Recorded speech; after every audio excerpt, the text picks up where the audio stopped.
Hello friends, my name is Dr. Huma Hassan and today I would tell you that how we need to quote Indian sociologists for their perspectives on Indian society. Okay, so what should we learn? We should see that okay, we are talking about Indian society. Okay, so this is really integral and important component whensoever we are preparing for civil services, right? So Indian society plays significant role, and specifically those who have opted anthropology or sociology optional, this is directly related to your paper 2 ka syllabus.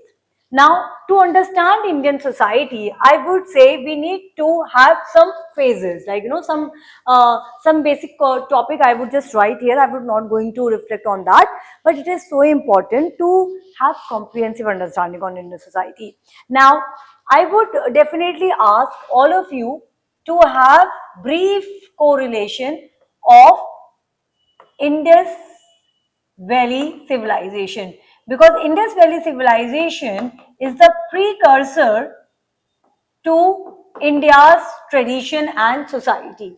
So you must know that how during this particular phase we have developed rudimentary form of political, economical and social religious institutions.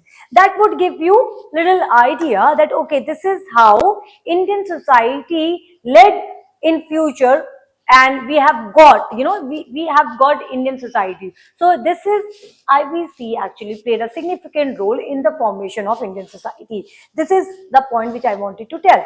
Now after IVC we need to understand that how Vedic phase or Indian philosophy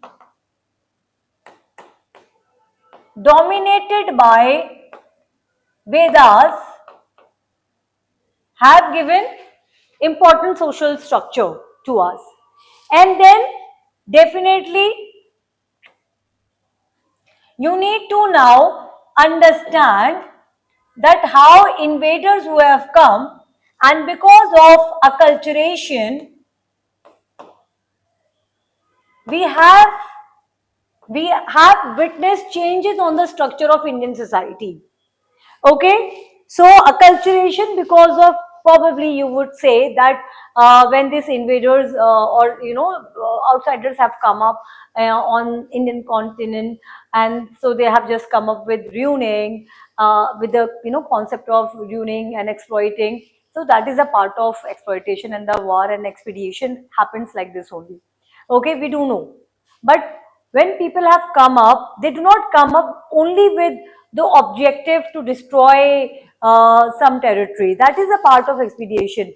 But unfortunately, latent function is that they come up with their culture.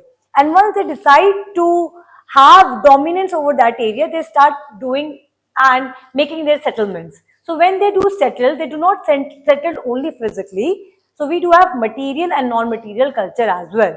Now, when do we have to understand what is a specific time to understand that okay, IBC was a basic precursor for India's tradition and Indian society, and then it Vedas, then how we have got social changes? So when you would be seeing that, you would see that changes always happen in two manners. It is endogenous changes and exogenous changes.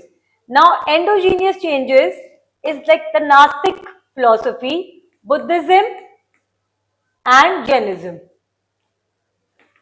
Okay, and then you have exogenous changes that I have come up with Delhi Sultanate, then Mughals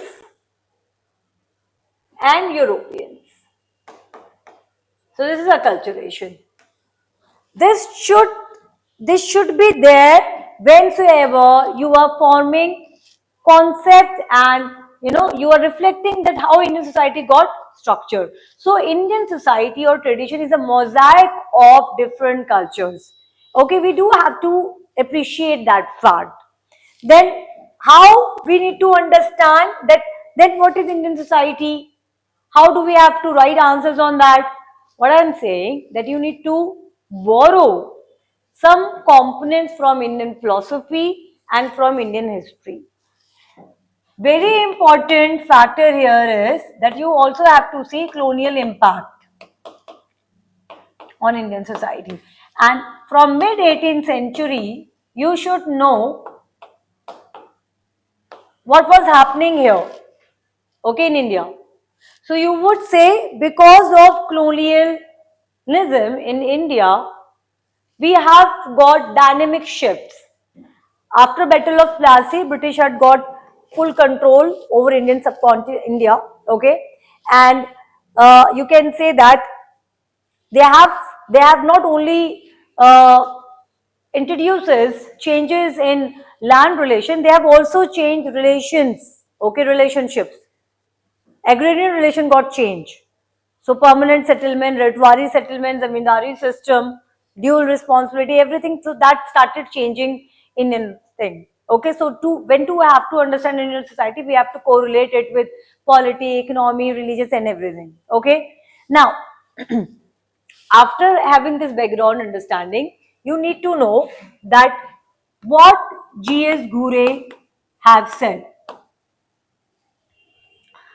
G.S. Ghurye questioned textual interpretation of Britishers.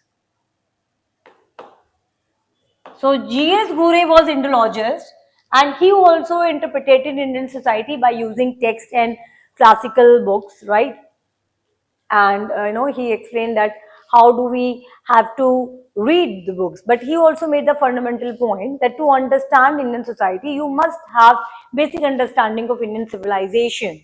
And he was always having this opinion that if you are going to only see books, just you're just interpreting what is happening by reading the textbooks, like by reading the Vedas and all, you are going to give only one direction. So G.S. Ghurye is considered as theorist, theoretical pluralist. This time UPSC did ask question also in sociology, paper 2.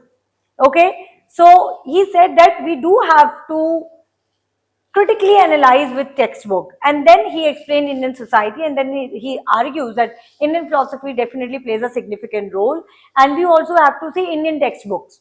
We cannot just simply rely on Europeans interpretation on Indian societies, right? So he questioned Asiatic society.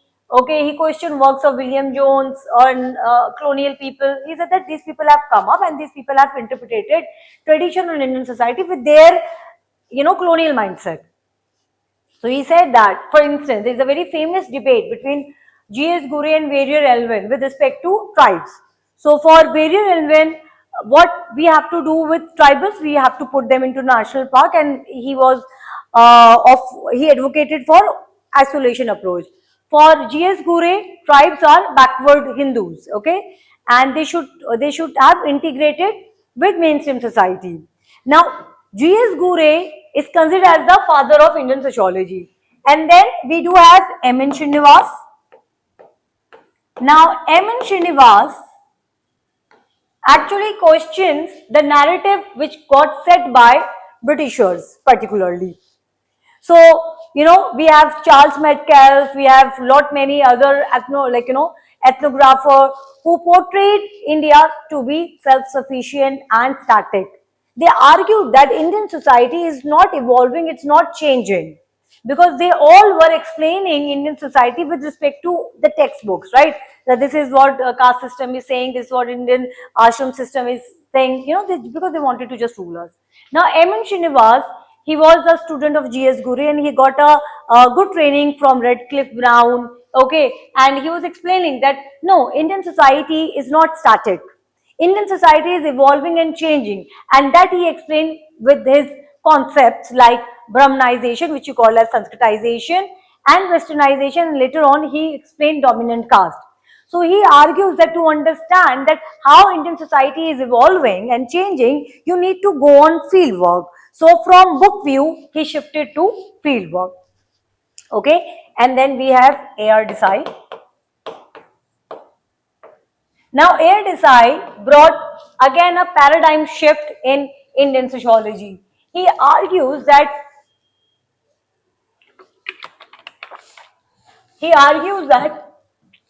to reflect better on Indian society, we need to see from the roots problems, social problems, because he was writing when we were about to get the independence, and we have got the independence. His famous book, Social Background of Indian Nationalism. So he applied Marxist approach to understand society.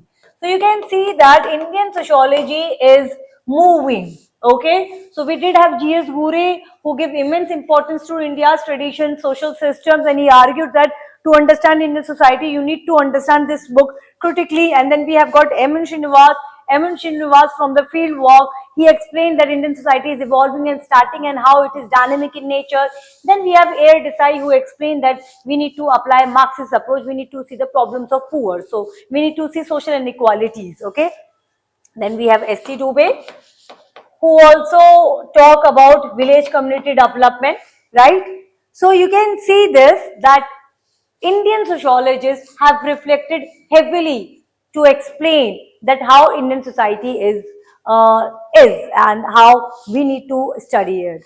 So you must know lot many thinkers, okay? You must know about Indian society, and I would say when you people are reading, different thinkers. For example, we also have Andre Bataille, who talk about that how we need to even understand the caste system by using Weberian perspective. Then you have Rajni Kutari work, then you have Majumdar work, you have Dana Gray work.